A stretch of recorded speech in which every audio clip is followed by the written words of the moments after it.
وہ تمہیں اپنے ساتھ لے گیا۔ کسی میں اتنی ہمت نہیں تھی کہ اسے روک سکے۔ کمرے کا دروازہ زور سے بند ہوا۔ شاہ نواز نے تمہیں اندر دھکیل دیا۔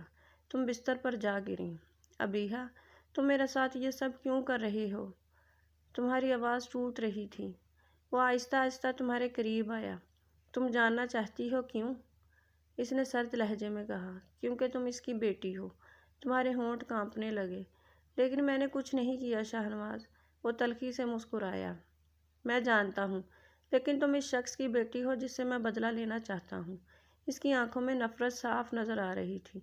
میں چاہتا تھا کہ میں اسے قتل کر دوں، لیکن شاید یہ اس کے لیے بہت آسان سزا ہوتی۔ وہ ایک قدم اور قریب آیا۔ اس لیے میں نے تم سے شادی کی۔ تمہارے آنسو تیزی سے بہنے لگے۔ میں تمہیں توڑ دوں گا اور اسے یہ سب دیکھنا پڑے گا۔ اس کے الفاظ زہر کی طرح دل میں اتر گئے۔ اب تمہاری زندگی تمہاری نہیں رہی ابیحا۔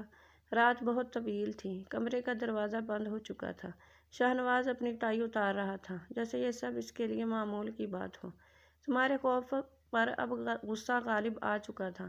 اچانک تم نے مڑ کر اسے دیکھا۔ میں تم سے نفرت کرتی ہوں۔ تمہاری آواز کانپ رہی تھی، مگر اس میں درد کے ساتھ ہمت بھی تھی۔ شاہ نواز ایک لمحے کے لیے پھر اپنے کام میں مصروف ہو گیا۔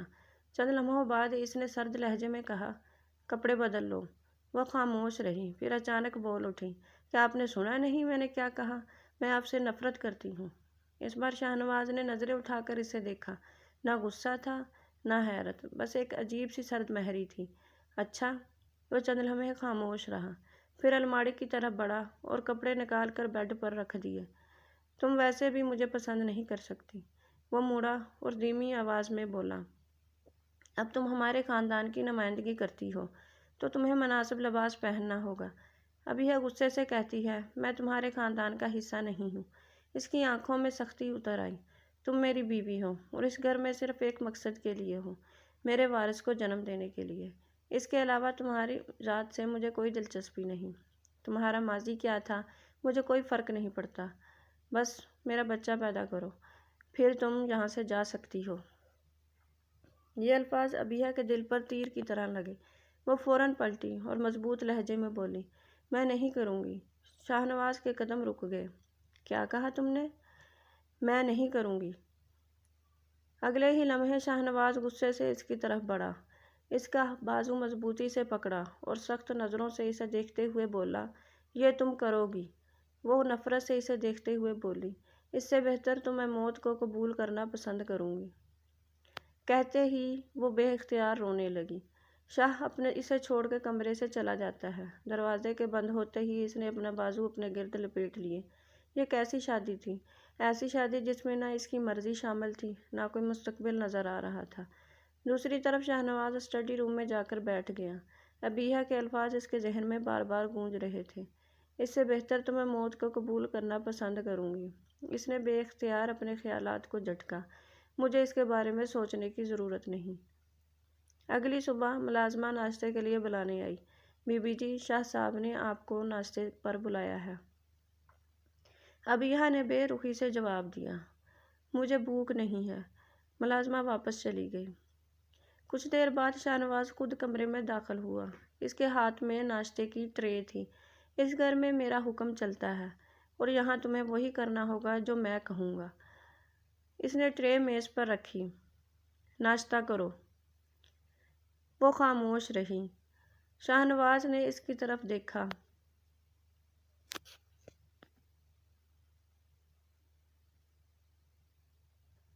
اور قدرے سخت لہجے میں بولا، میں اپنی بات نہیں دہراتا۔ ابیحا پھر بھی خاموش رہی تو وہ اس کے قریب آیا۔ میں کہہ رہا ہوں ناشتہ کرو۔ تمہارے پاس میری بات ماننے کے علاوہ کوئی راستہ نہیں۔ ابیحا کی آنکھوں میں نمی آ گئی۔ آخر میرے بابا نے کیا کیا ہے؟ یہ سوال سنتے ہی شاہ نواز چند لمحوں کے لیے خاموش ہو گیا، پھر بولا، انہوں نے ہمارے ساتھ غداری کی، ہماری معلومات دشمنوں تک پہنچائیں، جس کی وجہ سے ہمیں بہت نقصان اٹھانا پڑا، میرے کئی آدمی مارے گئے۔ ابیحا کا دل ڈوب گیا۔ وہ کچھ دیر خاموش رہی، پھر آہستہ سے بولی، اگر ایسا ہے تو ٹھیک ہے، میں اپنے باپ کا قرض چکا دوں گی۔ یہ سن کر شاہ نواز کچھ کہے بغیر کمرے سے نکل گیا۔ اس دن کے بعد ابیحا نے خود کو اس نئی زندگی کے لیے تیار کر لیا۔ اسی طرح ایک مہینہ گزر گیا۔ اس کی ہر ضرورت پوری کی جاتی، اس کی حفاظت کے لیے پہرا بھی رکھا گیا تھا، مگر شاہنواز نے کبھی نہیں پوچھا کہ وہ کیسی ہے۔ ایک صبح ملازمہ کمرے میں داخل ہوئی۔ بی بی جی، ڈاکٹر صاحب آئے ہیں۔ شاہ صاحب کا حکم ہے کہ آپ کا چیک اپ کیا جائے۔ ابیہ خاموشی سے اٹھ کر اس کے ساتھ چلی گئی۔ ڈاکٹر نے معائنہ کیا، ٹیسٹ لیے اور پھر مسکرا کر بولا، مبارک ہو، آپ حاملہ ہیں۔ یہ الفاظ سنتے ہی ابیہ جیسے ساخت ہو گئی۔ اس کا ہاتھ بے اختیار اپنے پیٹ پر چلا گیا۔ وہاں بھی کچھ نظر نہیں آ رہا تھا، مگر اس کی زندگی بدل چکی تھی۔ ڈاکٹر چلا گیا۔ شام کو اسے شاہنواز کی اسٹڈی میں بلایا گیا۔ شاہنواز نے اسے دیکھا اور کہا، آج کے بعد بہت کچھ بدل جائے گا۔ تم غیر ضروری پریشانی نہیں لو گی اور میری اجازت کے بغیر اس گھر سے کہیں نہیں جاؤ گی۔ ابیہ نے خاموشی سے پوچھا، کیوں؟ شاہنواز نے جواب دیا، صرف اس بچے کی وجہ سے؟ یہ سن کر ابیہ خاموش ہوگی۔ وہ جانتی تھی کہ اس کی حیثیت کیا ہے، مگر پھر بھی دل کے کسی کونے میں درد ضرور ہوا۔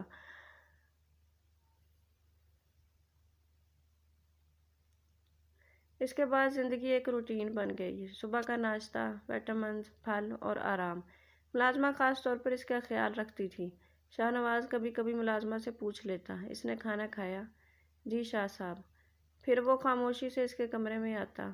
اگر وہ سو رہی ہوتی تو تکیہ درست کر دیتا اور آہستہ سے کہتا، اچھی طرح سو جاؤ۔ ابھی یہ حیرت سے اسے دیکھتی، مگر دل میں یہی سوچتی، یہ سب صرف اپنے بچے کی وجہ سے کر رہا ہے۔ مگر اسے اب یہ احساس نہیں تھا کہ آنے والا وقت اس کے تمام یقین بدلنے والا تھا۔